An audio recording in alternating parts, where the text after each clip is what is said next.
Hello, welcome to another live Google Hangout on the Living Income Guaranteed.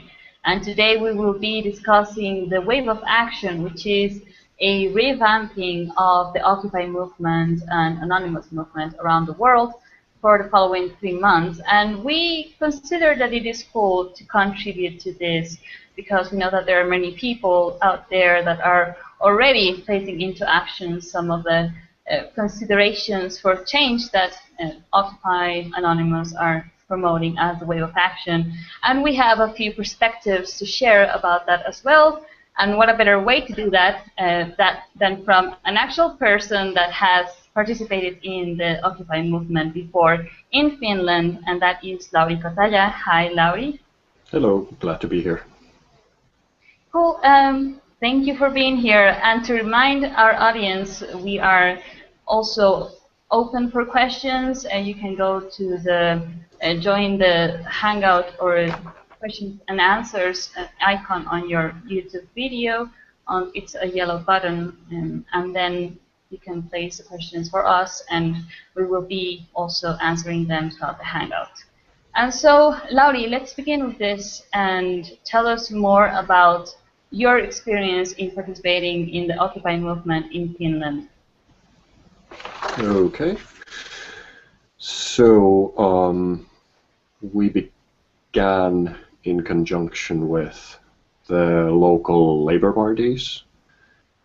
We were joining in a kind of a sympathy protest for what was going on Wolf Street.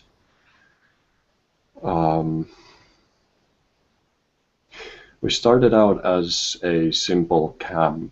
We camped out in the market square of our city, and initially we held bands. Like, bands came out to play, we handed out material, and we had, as in other camps, the meetings to not only discuss what's going on in the world, how do people feel about it, what's their personal experience of it, what alternative use do we have to it, but also like basic stuff like where will we get firewood, how will we get electricity, how to deal with the city officials and whatnot. So we were basically a community of people living out on the street or the market square with tents. Well, Turku and Finland ain't that big, so in our camp there was, I don't know, something like 50 people, I think. And 115 total if you count those people who kind of were sympathetic to the cause actively, but spent most of their time at home. Actively, I mean that they came to the camp, they talked to the people, they got to know the people, they gave contributions to the day-to-day operations of the camp, maybe in labor, maybe in supplies or whatnot. So yeah. What was your starting point for joining the movement to begin with? What were your expectations about it? Well, I sort of say that my, how to say this? I was really interested to see who would come out to the streets and say that there's a problem.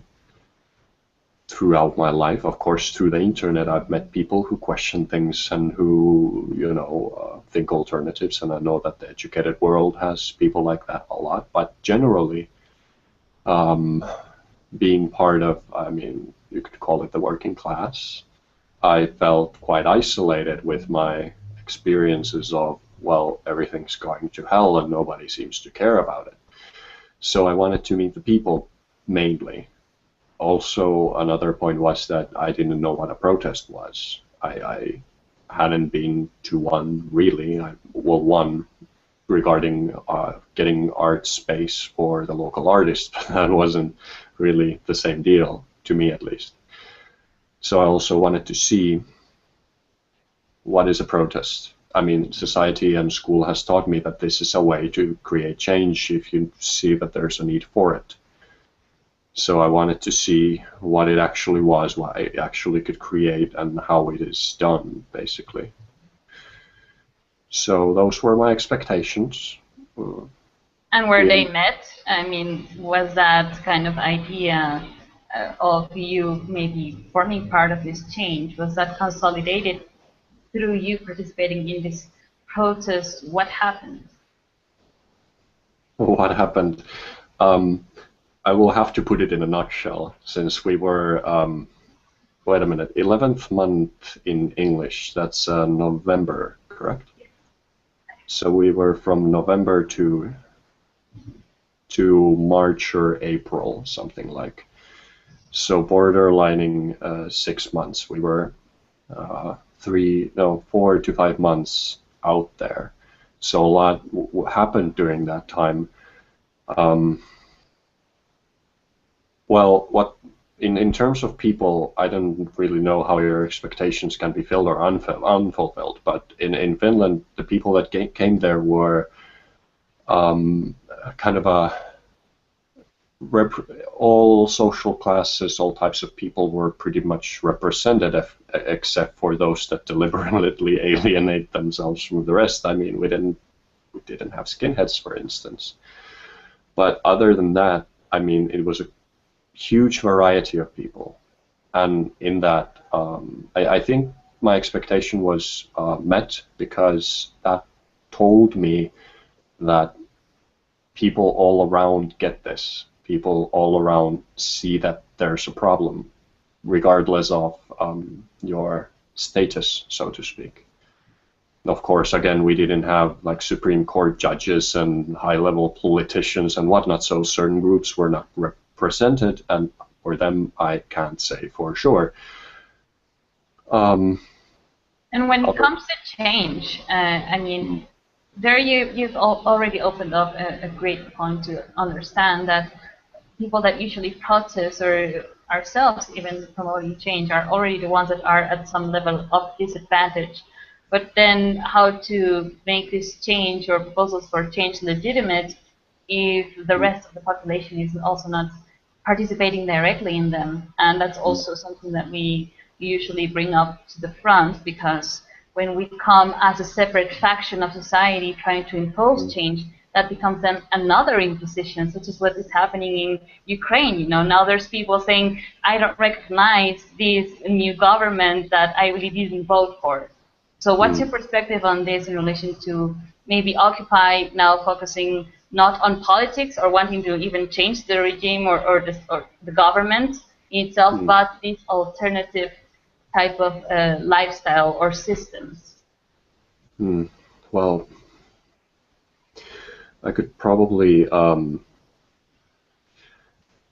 tell it through an analogy, so to speak, or a personal realization, if you will.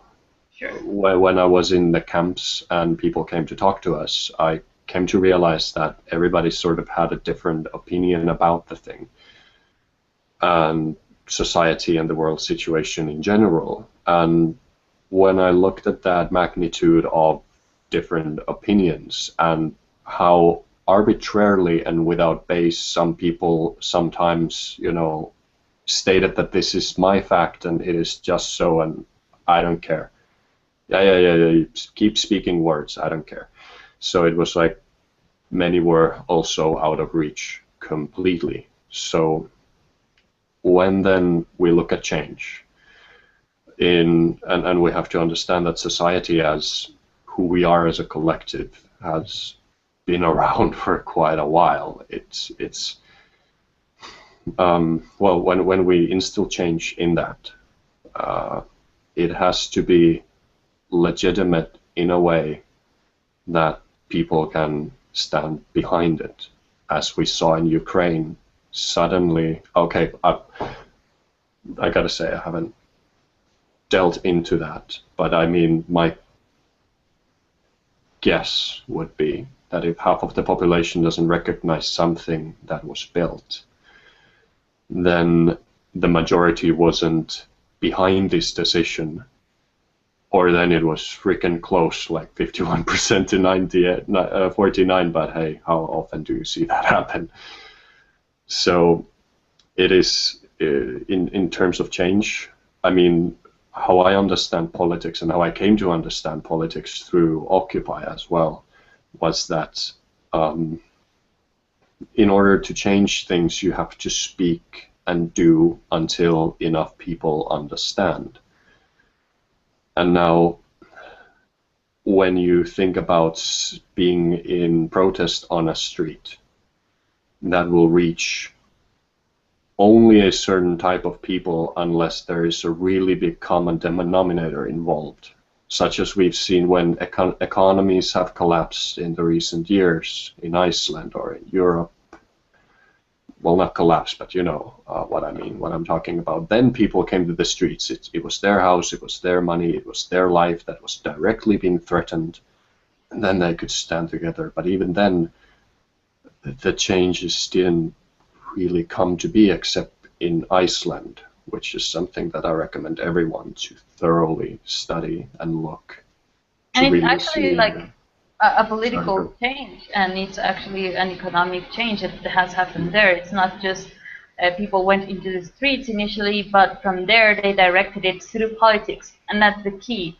And that's what I see, and we've been discussing many times throughout these hangouts, that the change must be political, as that is the only way to make it legitimate and to involve and make everyone equally participant of the decisions that will be made. So it's not just like as a few people see the problem and a few people create their change for themselves, which is kind of the separation that I've been looking at in relation to what this wave of action is kind of proposing, which is alternative systems. There's still a lot of protesting, sit-ins, you know, disrupting any corporate and governmental operations that people might consider as non-beneficial, and this type of idea that we can now create change through this. But is there so much, or is there real or genuine change from what Occupy was to this wave of action? What do you say about that? Not particularly, no. I mean, well, the feeling of the wave of action is as its name implies, whereas Occupy was something's tremendously wrong and now we're going to go to the streets. So it is a continuum from the old, and on that note, I wish the best of luck to anyone who is now trying to do something in practicality. I mean, you can go wrong there, but at least you'll learn a hell of a lot, and that is valuable. But I would actually like to jump a little back. You asked about my expectations, because this actually relates to the point. Sure. I mean, after Occupy, I decided to study a lot. What we could establish in the old Occupy was that, okay, in really basic terms, if you have a broken engine, or say a broken society, you will first have to understand how an engine or a society works. And then you will have to know how this particular engine or society is broken. And then you have to do the practical action that will bring about change or will fix the engine. And there we were in a tent, facing this point that we actually don't know. I mean, we can say that there are corrupt individuals. We can say that the game is unfair. We can say that that most of the majority of people on Earth are suffering to sustain a fewer and fewer people. But now this is like saying that when I go and look at the painting Mona Lisa, that I understand the mechanics behind that art. I see the picture and I can describe it, but I have no idea what went into that. How was it created? How it functions, so to speak. And so for us to do more than just to demand that things would be better without even being able to say how exactly that would be. Some people had visions of it, of course, but so it means that we don't really have a thing to go at here. So I don't know if other camps went to that realization, but for other occupiers, I would like to send this regard that hopefully you arrived to the same conclusion. That hopefully you didn't underestimate the task, and hopefully this wave of action is the result of that. But if it is, keep in mind, and this is my greetings to you as well, it will be a long road. Exactly. It won't be just a matter of, I also see this effort of 3 months, for example, only being quite a narrow view of what actual change implies. I mean, just look at the development of a human being. It's an entire process of 18 years of education in this current system as it is. So it takes time to get the basics in, the tools in, to apparently now become a functional individual in society. And, you know, wanting just to demand change is obviously only, as you're saying, just describing what's wrong and wanting other people to do the change. That was what I saw in Occupy. In this wave of action, what I see is that now people are having the intention to become the ones that are the change, be the change that you want to see in the world. Before we go on, let's have this question by Anna, and she's saying, what can people do who have been part of Occupy or other activist movements who has now become disillusioned to this type of movement, but still see that a change is required, do at a practical level? And from here, you can also share what you've done as well after Occupy. Okay. Well, as I've emphasized a lot, I don't know. But that is to say that I don't know that do this and it will get fixed.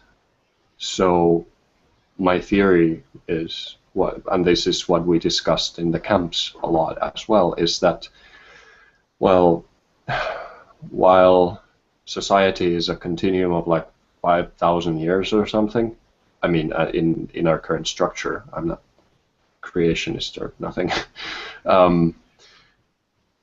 It's still, those that are here, we're children, we're teenagers, we're adults, and we're oldies. So society as it is, it's constructed of who we are as a collective.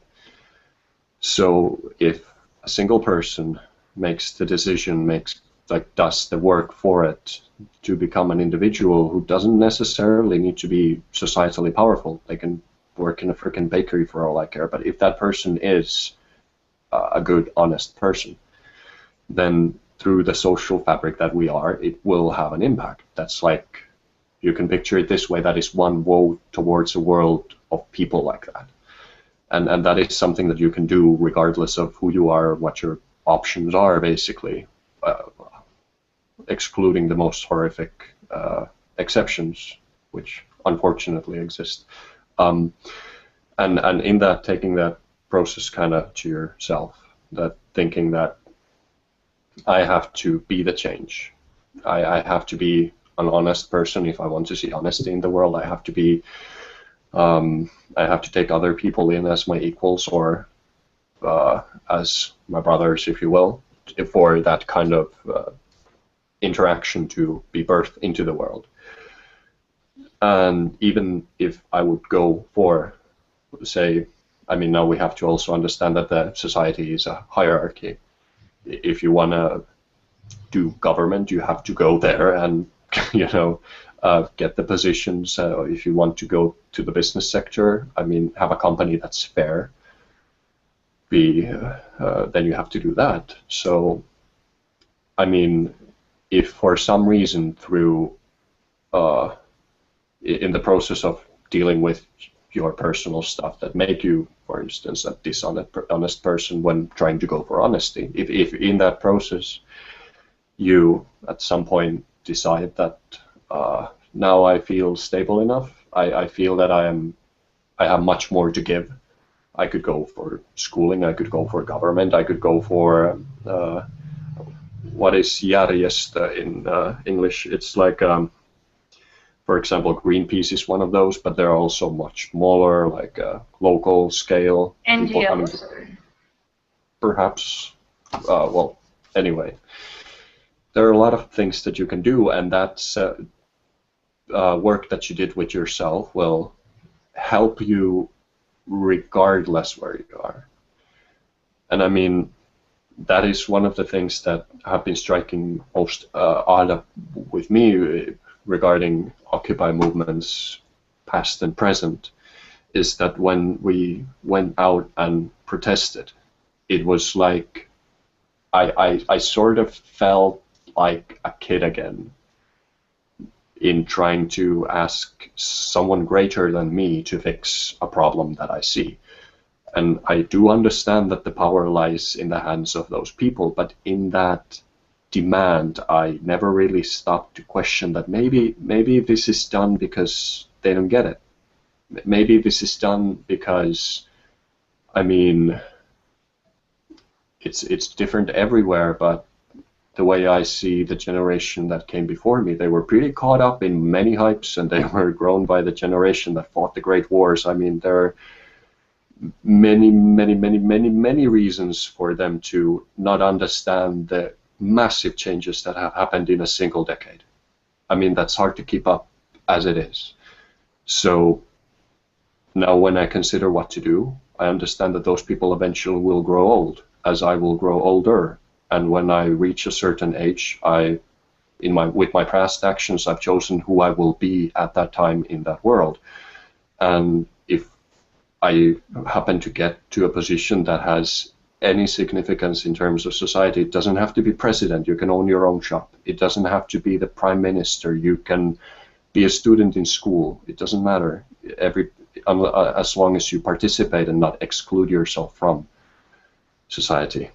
Absolutely, I agree with that, because we also emphasize that change won't come just right by changing or overhauling the government only, or changing the money system in itself. We've also seen that what really matters, the actual fabric of society, as you were mentioning, is ourselves as individuals. And Yes. that the real change has to be implemented at an individual level, where principles of essentially living to create a world that will be beneficial for you and for me, where this whole corruption is dismantled within me as an individual, where I develop integrity, where I develop consideration and equal cooperation and participation in political matters, because that's where the decision-making process goes in. So how I see it is that by separating yourself and doing everything alternative, what about the rest of the people that don't even see the problem yet? We have to be there for them. We have to be educating them, and that's why we also place our grain of sand with these hangouts in terms of creating alternative media or new ways of educating ourselves from peer to peer around the world. We have another question from Reginald, and he's saying, so in straight words, Occupy movements were like really dependent on wishful thinking, and we're just basically copying strategies that they have seen throughout history, at least. That is what we learned. So it was either protesting or war. What would you say about this? Can you repeat the last part? Is it in relation to? Well, I'll just read it because it's not really a formulated question in itself. Okay. And he's saying, and we're just basically copying strategies that they have seen throughout history, at least, and that is what we have learned, meaning to either you go to war to create change or you protest to go to war. So is that what Occupy movement was really about, just kind of dragging that same example throughout history that has also been proven to be ineffective, or just a change of powers where the protesting people become those in power, as it's happening now in Ukraine at the moment?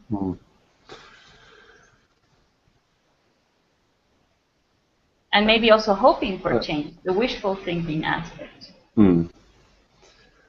I'd say, and this is just my experience. I mean, I went to the camp, I was in the Turku camp. I went to Helsinki, our capital. Also met some people there. I mean, a really common belief that I saw was that we were up against something. We were up against people. We were up against the corrupt, the 1%, and so forth.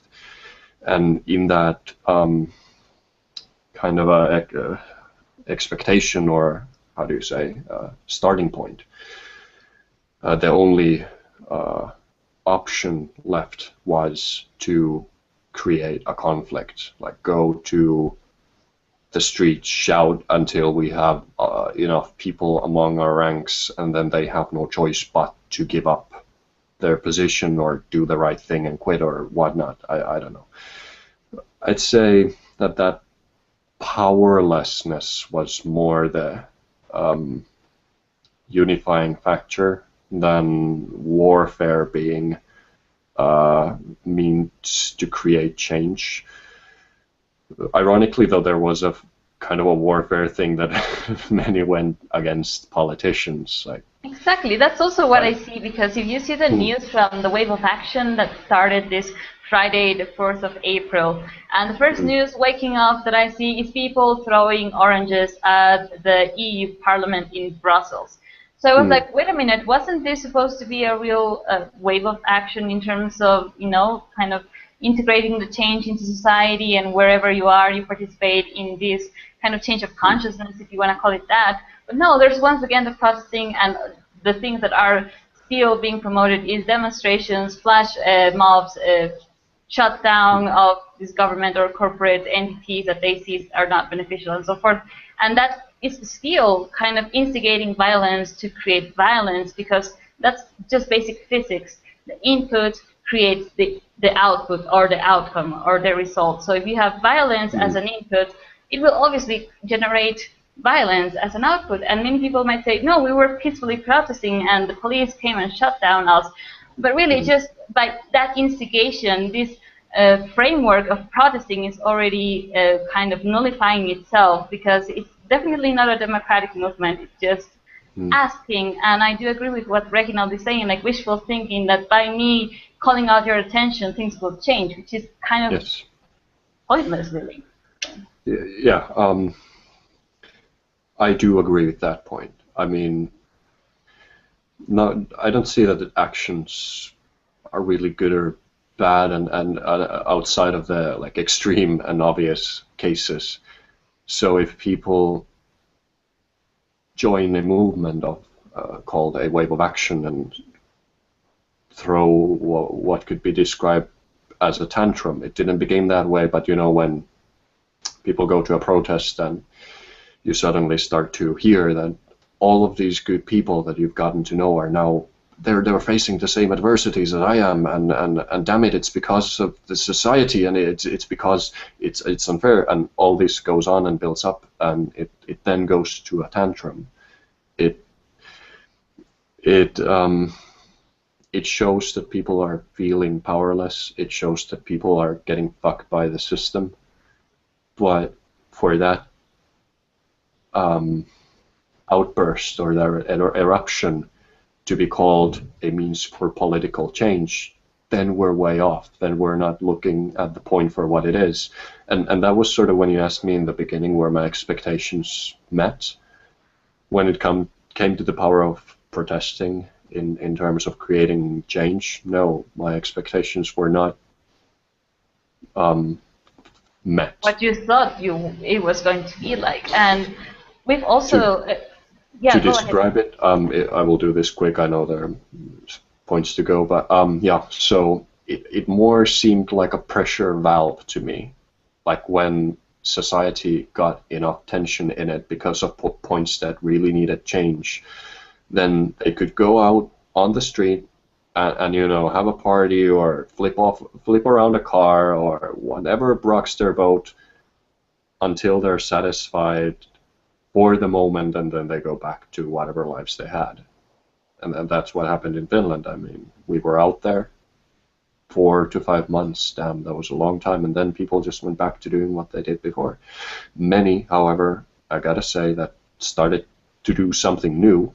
But in that, if I would give Occupy a meaning, I would say it was to start off that. And, for example, joining a political party, trying to study relevant things, trying to get yourself to be a better person. I mean, that was the work.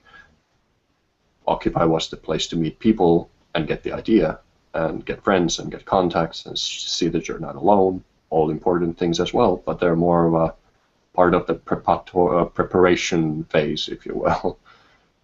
Exactly. It's just like, you know, when you go into a stress situation, you immediately want to make things work or solve the problem right away, which is kind of the process that we've learned is how we can solve the problem. But from there, you cannot remain stressful throughout the entire process of solving the problem or directing a situation.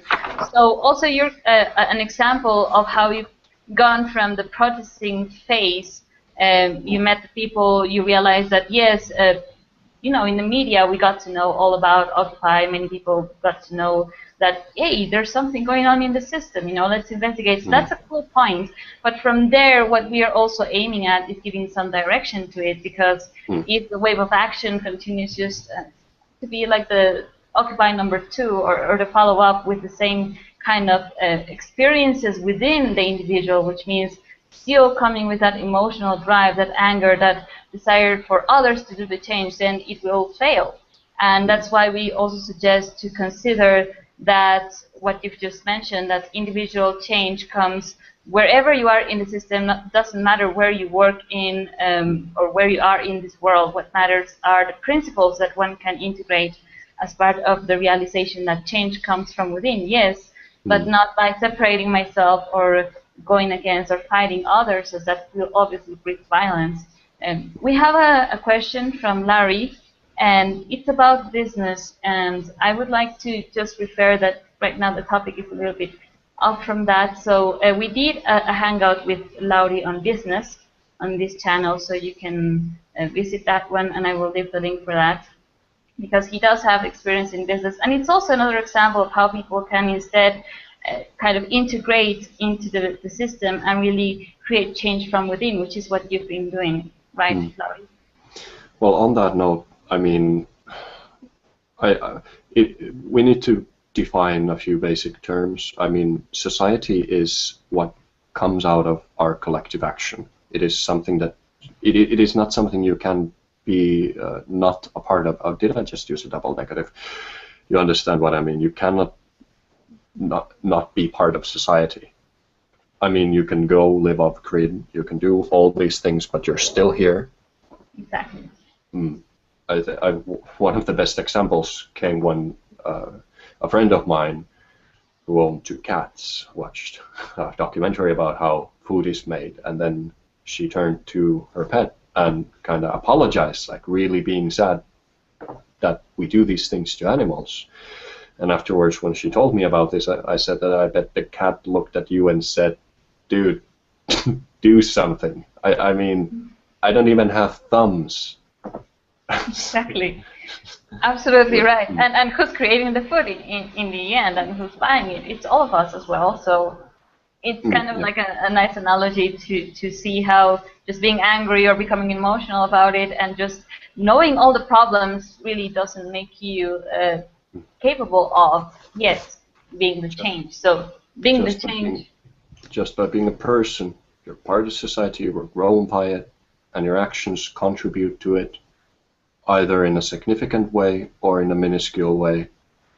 Doesn't matter, or I'd say up to you rather than doesn't matter. Yes, exactly. And in terms to the living income guaranteed, and just to come to the conclusion of this hangout, would you say that the living income guaranteed, what you're doing and proposing here, is part of a consideration, a way to kind of give direction to this wave of action? What's your perspective? Depends on the goals. Equality was one big goal in Occupy Finland. So from that perspective, I mean, when it comes to societal change, it must be understood that we are socialized into new habits. And as people are socialized into believing or living by different things, then through that, society will change. Through that, we will institutionalize what we consider normal. It's how currently society in most countries work. The more corrupt, the more hard, and that I don't know about. We have our own corruption. I don't know how it stacks next to corruption of other countries, but it's besides the point a little. So, if everyone would get the same amount of money to their bank accounts, that's a genius way of socializing people towards equality, because simply put, now that we have different amounts on our bank accounts, when most of us are barred from many parts of society and some get to roam freely. It is in accordance with our observation to the world to say that people are of different value, even though this is a state imposed by how the system is currently made to function. Underneath it all, we're all people with marginal differences in skill, which becomes almost non-existent when people would be given an equal opportunity to make of themselves what they want. Some will learn faster, yes, but with good practice, I believe that anyone who wasn't differently abled would be able to do pretty much everything that all other people are able to do. Like an equal opportunity, or type of kind of equalizing the playing field, as I say, giving opportunity to those that currently don't have, and how we've also come to the conclusion that providing money is really providing your right to the points that we now are demanding others to give to us. So why not rather democratically deciding to give that to us with money in the form of a living income, as well as, for example, what we also propose, providing higher wages and new ways to fund as well that living income that, you know, also coming from the basic income movement that you've also participated in, kind of taking into consideration not only giving money to people, but precisely the principles and the self-change that we've discussed mainly throughout this hangout. So we also then invite people that are watching this to investigate living income guarantee to see how that can be implemented and how we can all participate in it regardless of being against the system or wanting change or not. I'd like to add one more point. I mean, I understand that much of the rhetoric that comes from the Occupy movement comes from the United States. I'm not fully aware of how government or the so-called society at large functions there, but to my understanding, government role, not so big unless it comes to shooting at things, whereas the private sector handles pretty much everything else. So in that, I do not underestimate how detached from your society you can become if you live under such circumstance, where everyone is sort of an island, or so the ideal goes. So with what we talked in basic income a lot, and this is a central theme in creating societies in the Scandinavian area, and that's solidarity, that you have to have faith or trust in your society that you're part of it, that you're welcomed by it, that you can do things in it, and it's the basis upon which you function. So, I mean, giving everybody money from the government in terms of basic income or living income guarantee, that if something shows that welcome to the world, here have some coin, you can do stuff with it. And it's a basic point, and I mean, we need these kind of basic points because we're simple animals, ultimately. There's another question by Kelly here, and this will be the last one of our hangout. Isn't protesting like expecting others to do what we haven't ourselves, which is to really figure out exactly how to effectively manage our system? Yes, I'd say so. Or that is what is implied in the demand for other, like, government, please fix these things. But also I think that in Occupy there is a sort of, like, what the, how do you say it, the attitude, yeah, that I faced in Occupy was that the current government has failed, it's corrupt, it's broken, we have to ditch it all together and start anew. And from that perspective, I don't think it's too obvious that it is demanding others to solve the problems that we haven't been able to solve ourselves. But ultimately, that too is the same thing. I mean, if we ditch everything now and start all over, maybe keeping science, maybe keeping whatever, but if we start over, we'll still be facing the same questions. Some people want more. Everybody needs food. We need meaningful stuff for people to do, or otherwise they lose sense of purpose. We need to educate to make sure that our legacy continues to the next generation. I mean, these are not simple points to solve.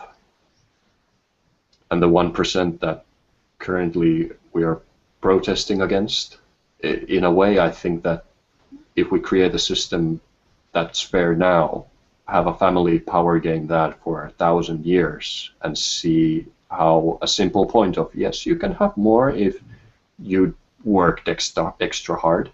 I mean, this simple commonsensical point can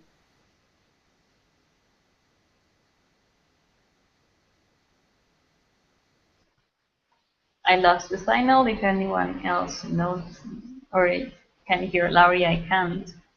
Um, well, you know, as we continue realizing that this change has to come from ourselves as individuals, I'd like to say as a last point to not underestimate the power that we as individuals have, because what he was mentioning as the majority, you know, kind of protesting against the minority as 1% already indicates that it has been the majority of us that has allowed only a few individuals to take control of everything as we see it now, without realizing that it's mostly been our complacency, our lack of participation in politics, our lack of vision in terms of how we can change how things work. And am I speaking on top of Lauri? That is a problem. But anyways, I'll just wrap up this hangout. I'm not sure what happened to Lauri. What we want to also suggest to everyone watching this hangout is to see and understand living income as a stepping stone for further changes in society. It's not only that giving money to people will change things, but it's already a democratic solution, meaning it's ourselves, the people, joining ourselves together to create these changes. And that begins with realizing that it is part of the human right to provide to us money to have access to these human rights, these basic necessities that right now are driving most of the people to go homeless, poor, lacking proper healthcare services, education, and so forth. And from there, once that we kind of equalize that playing field, as we were mentioning, from there we can go on to further changes in society. So the investigation on the problem, it's part of solving the problem, but the most important factor is to actually become participant in society. And that is where we see change has to be conducted at an individual level instead of just kind of gathering or going against others, because that has proven throughout history to not be functional, and even by the history of Occupy itself. So I invite you to also read Lauri's blogs on his account of his participation in the Occupy movement in Finland. We will leave links in the info section of this video. Thanks a lot for watching, and we will be once again here next Sunday for another Living Income Guaranteed hangout. Thanks for watching.